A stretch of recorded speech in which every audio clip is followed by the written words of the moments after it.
The sun had barely risen over the rusted rooftops of ABA when Ikenna sat on the steps in front of his compound, clutching a warm black nylon that held everything he owned: a shirt, a charger, and a crumpled folder of unpaid bills. The landlord had come at dawn, dragging a rusted padlock and chain, his voice loud and final. "Ikenna, pack out. I've given you 2 extra weeks already. No more stories."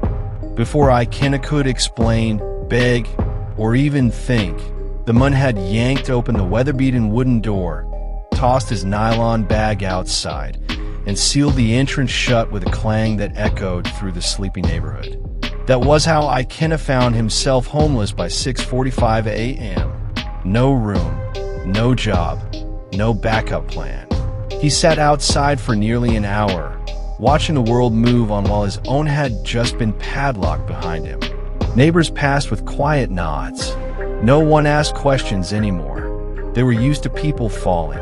But as the morning light crept across the earth, Ikenna stood up. Not because he had a solution, but because sitting any longer felt too close to surrender. Ikenna walked aimlessly down Engwell Road, dragging his nylon bag like it weighed 100 kilos. His shirt clung to his back from the humidity.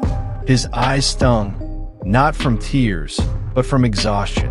He had come to ABA 3 years ago to make it.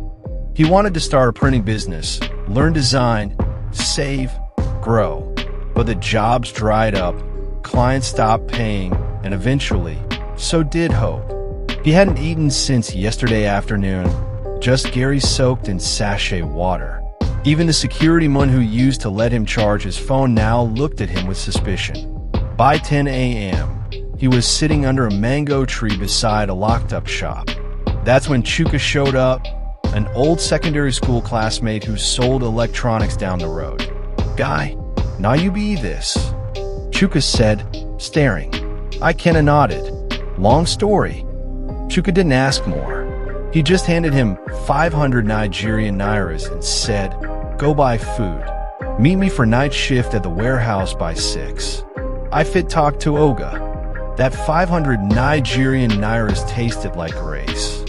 Ikenna bought bread and a bottle of water, found a quiet corner, and ate like a man who hadn't touched food in days. At 6 p.m., he showed up at the warehouse in dusty trousers and torn sandals. Chuka introduced him as "my guy who sabi work." The manager didn't care. He just needed hands to load cartons. That night, Ikenna worked until 1 a.m. in silence. No complaints, no excuses. By the end of the week, he had earned 6,000 Nigerian nairas. Enough for food, enough to keep going. But Ikenna didn't stop there.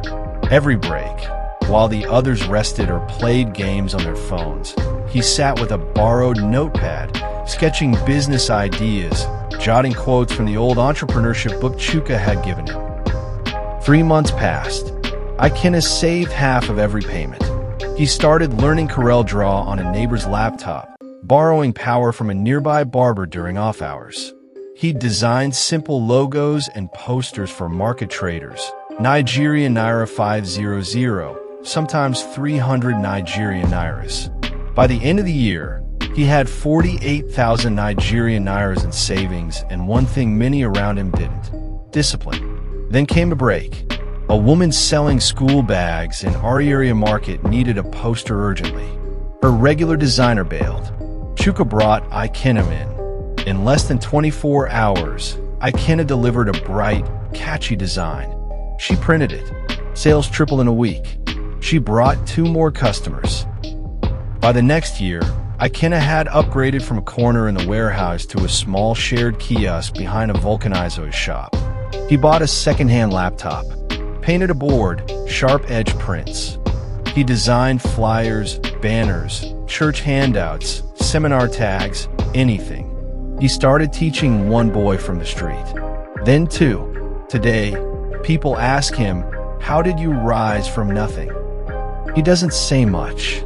He just smiles faintly and says, "Because every stone they threw at me, I stacked it, until it became a step."